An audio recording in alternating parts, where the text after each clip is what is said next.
Быть с собой честным, наверное, где-то так. И дизайнер должен немного понимать и в бизнесе, и в маркетинге. Привет. Самое крутое место в Киеве. На что ты потратишь свой первый миллион? Where we were running out of money, where we work. You decide what you want to be worth. Had to learn how to put me first. CEOs don't want to be clerks. What you put in, probably what you deserve. When I leave Earth, I finally get sleep. Каждый раз, когда я прилетаю в Вегас, я вспоминаю эту интересную историю, как чувак приехал сюда, и у него было в кармане что-то $50, и он поднял 40 лямов. Видимо, чувак был очень умный, потому что он эти 40 лямов тупо спустил. Поэтому в Вегасе не открываются окна в отелях. В тот момент ему очень хотелось выпрыгнуть. Do you love me? Do you need me?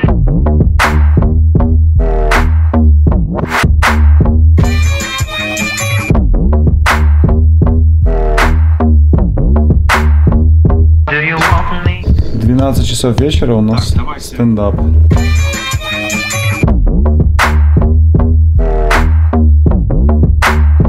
Пол-первого ночи у нас демо.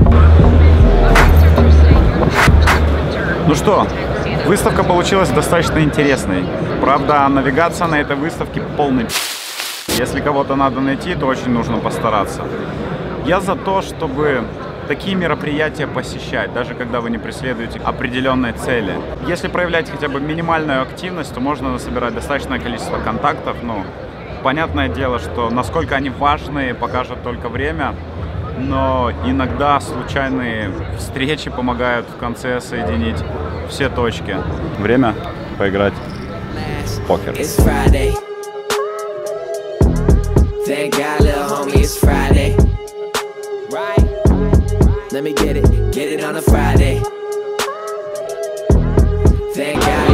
Да, на конфе, кстати, приходилось встречаться с конкурентами, и уже вечером нас додосили из Миннесоты. Ну, совпадение? Не думаю. Но было весело.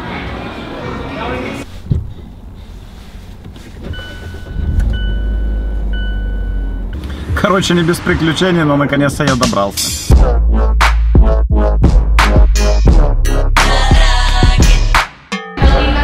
Какие-то сумасшедшие 2 недели. Что ни день, куда-то надо лететь. Даже поесть нормально не успеваю.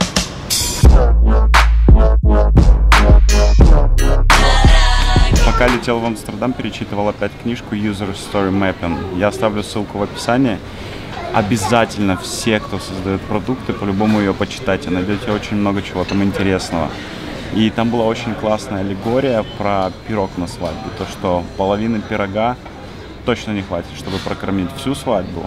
Но ее хватит на то, чтобы все попробовали. И если им понравится, то ждали уже следующую половину.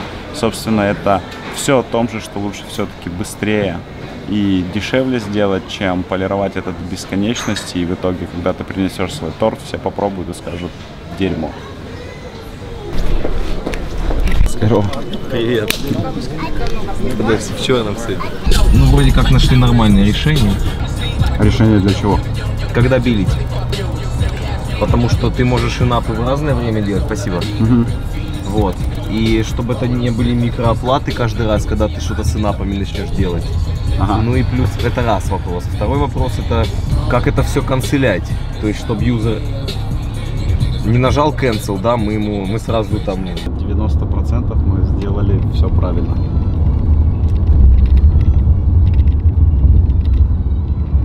Можно на этом видео заканчивать. Привет! Ну иди сюда! Сейчас будет веселье.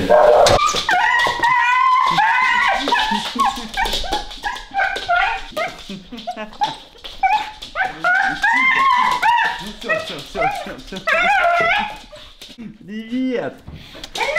Тихо, Рой.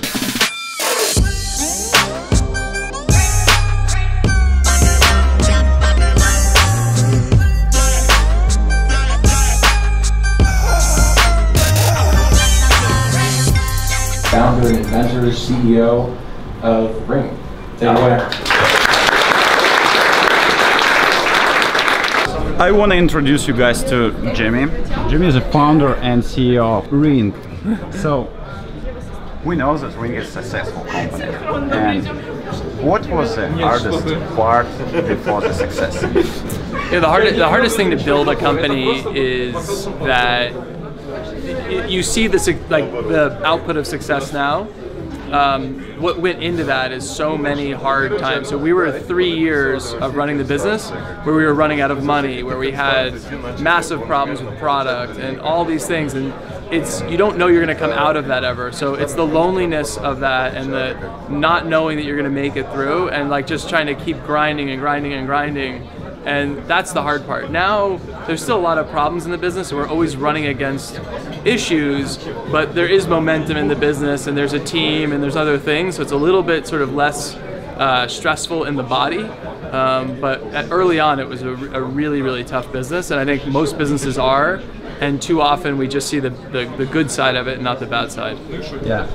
And could you tell like a few words for a guy who just decided to build a company? A few words. I think the best thing I can tell someone who's building a company is do something you're passionate about. Do something that you feel is going to really be long-term, something you're going to be excited about doing, that's going to be beneficial to people, because it is so hard and there's so many hard times. And if you do something that you're passionate about and that's going to help the world and be something good, in addition obviously to being a business, it really gets you through the tough times. Much better than if you're just doing it because you want to make money. Thanks. Я хочу вас познакомить со своим хорошим товарищем Денис Попов. Наверное, один из таких инженеров, на которых невозможно обижаться. Не знаю, разные ситуации бывают. Хакером тебя не буду называть, а то подумают, искать вот где плохих людей. Что самое сложное, чтобы стать хорошим инженером? Наверное, никогда не сдаваться, вот, браться за любую поставленную задачу и быть с собой честным, наверное, где-то так. Да. Ну, честность с самим собой, наверное, самое важное. Сегодня у них открытие офиса. Они за полгода сделали что-то нереальное вообще. Я потом еще буду ходить, покажу там сейчас все внутри. Ну круто, поздравляю. Ура, ура. Хочешь не хочешь, встречаются люди, которых я не ожидал встретить.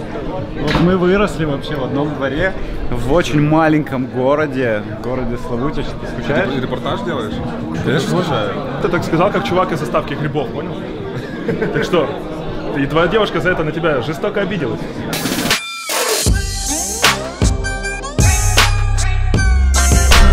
Вот где находится это место. Открывай. Та-та! В принципе, я себе так и представлял. Нормально, не жарко? Честно, не понимаю, почему именно на заправке на этой столько постоянно машин возле этого кафе. Вообще бред. BMW не машина! Объясни мне, пожалуйста. Что здесь делают все эти люди? Да. Самое крутое место в Киеве, блядь. Заправка. Стесняюсь вообще. Сейчас. Ты вот это заснял, главное? Конечно. Да, мы, кстати, начали записывать, и потом у нас были небольшие баги, и я сказал, что Дима дизайнер интерфейсов. Дима меня поправил. Скажи, наверное, лучше сам, чем ты занимаешься? Ну, скорее дизайном продуктов, потому что там, помимо того, как продукт выглядит, надо еще придумать, как он работает, как там типа с ним взаимодействовать, какие там есть всякие косяки и так далее, которые нужно обработать, или там что-то не получается реализовать, это нужно как-то там красиво обыграть, чтобы пользователь это не заметил и так далее. Я тут принес несколько штук всяких, ну и хочу по них рассказать. Например, колонка Bang & Olufsen BioLead 15, по-моему, не суть. Что круто, что, во-первых, непонятно, когда она была придумана, то есть дизайн такой, что вообще хоть в 40-х годах, может быть в 60-х, может только что сделано. И круто, что я могу поставить это в любое место в интерьере, оно будет нормально везде выглядеть. Во-вторых, вот эта крутая ручка, но самое главное, что она сбалансированно сделана, и нужно всего 2 места для крепления. и она не перекрутится никаким образом. То есть, если бы она крепилась, например, здесь, то колонка болталась бы. А так она держится довольно плотно. Потом здесь очень крутая тема, видишь, она утоплена здесь, и она резиновая, это покрытие. И можно сюда там бросить, например, телефон. На каком этапе надо стартапу задумываться о дизайне? После того, как вы решили вообще заниматься чем-то. То есть вот вам надо сделать, там, не знаю, робот-пылесос. И давай возьмем что-то проще, допустим, это приложение. Приложение какое-то, не знаю, там, для заказа еды кошкам, да? Окей. То есть, ну, там, приложение с заказом еды кошек. То есть уже можно начинать задумываться о дизайне. Теперь у меня отсюда вытекающий вопрос. Специалисты, как ты, но они достаточно не дешевые. Я бы сказал, дорогие. И как в таком случае быть? Ну, на самом деле, очень много людей таких, они как бы берут с удовольствием подработки в качестве консультантов. Ты берешь? Иногда, да, если интересный продукт, опять же. Тут еще проблема в том, чтобы продукт заинтересовал. Я могу прийти и сказать, например, Дима, у меня есть идея на миллиард, нарисуй мне дизайн, твои там 5-10%. Да. Возможен вариант? Вообще легко. Ну, то есть, если опять же продукт интересный. Короче, это Nintendo Switch, новая приставка от Nintendo, вот такой у нее логотип. Это портативная приставка и одновременно приставка, которую можно к телеку прицеплять, там такая док-станция ставится и все. Но самая главная фишка здесь, вот именно с точки зрения, опять же, как продукта с точки зрения дизайна, то, что здесь вот такая вот ножка, ее можно отцепить, отцепляешь, собственно говоря, вот эти вот джойстики, вот таким макаром. И огонь. Можно помимо того, что ты вот так вот можешь играть, они там motion sensor и так далее, я могу тебе передать один джойстик. Опустите пистолет. В глаза. Вернитесь друг к другу. Опустите пистолеты, чтобы стволы смотрели в землю. Приготовились. Внимание. Архив! Освежай! Огонь! Архив освежает. Плохо, например, с точки зрения, опять же, продуктового дизайна, сделан экран, потому что он очень сильно бликует, видишь, как сильно отражается все и так далее. Идеи воровать или нет? Ну, во-первых, если твои идеи воруют, то это значит твой продукт успешный, это важно. Ну, то есть, типа, не надо к этому относиться, ну, стараться защитить свой продукт качеством. То есть, ты знаешь, мы делали Clean My Mac, ну, и там, например, кнопка выпирает внизу, и это очень тяжело сделать технически. То есть, это просто как идея, и она выпирает, ее еще и заметно просто ко всему. То есть она выполняет сразу две функции. Главная кнопка, которая заметна и которую тяжело сделать. И все, ее уже тяжело копировать. Все, кто нас копирует, у них кнопка внутри программы находится. Там сверху, снизу и так далее. И видно, что это не тот продукт. Ты сам воруешь идеи? Конечно.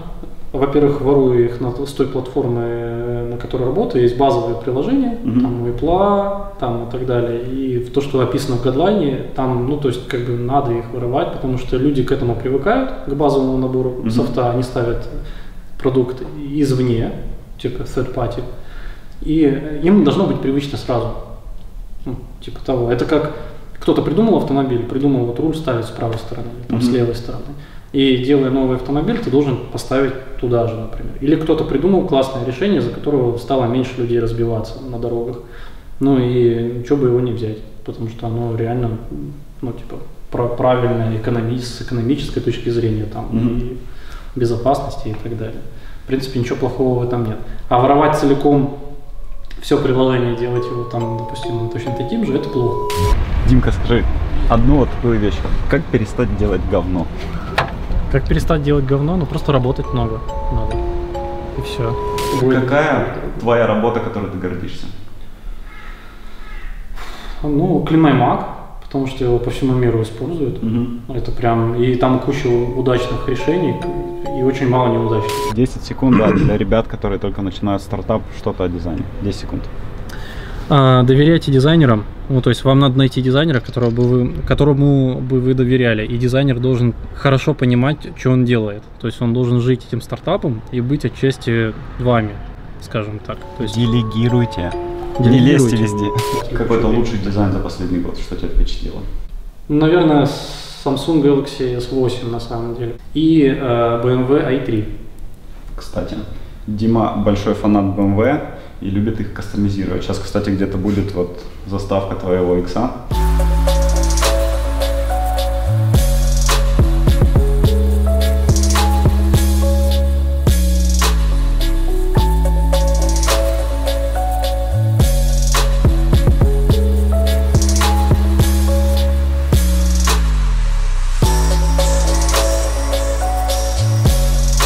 Леха, у тебя есть вопросы какие-то интересные?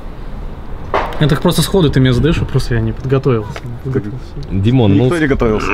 Скажи давай тогда по традиции от Егора 3 каких-то основных вещи, которыми бы ты пожелал заняться начинающему дизайнеру прямо завтра. Но я могу сказать, что не надо делать лучше. Давай так. Потому что все остальное просто человек должен делать.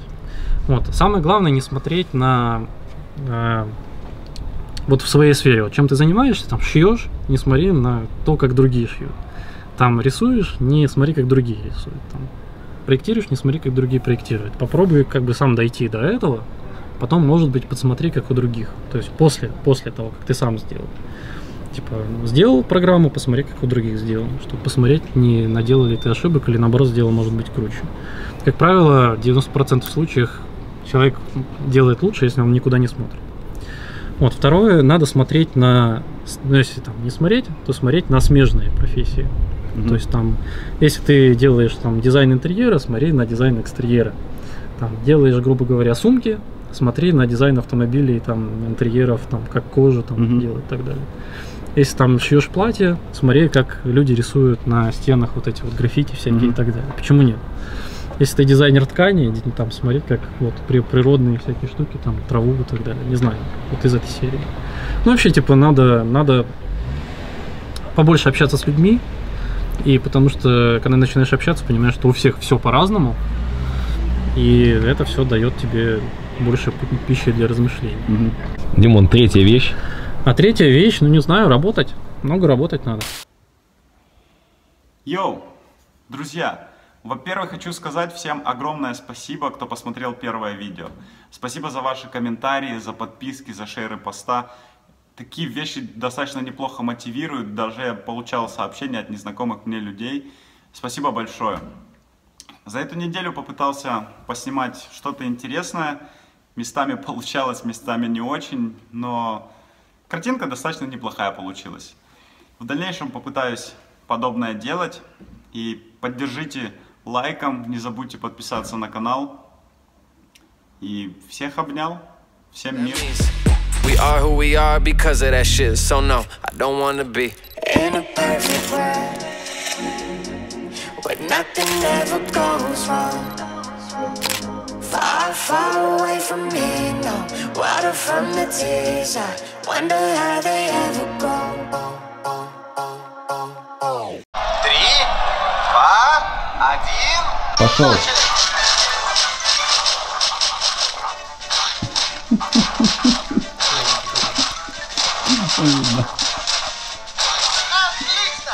Красавчик.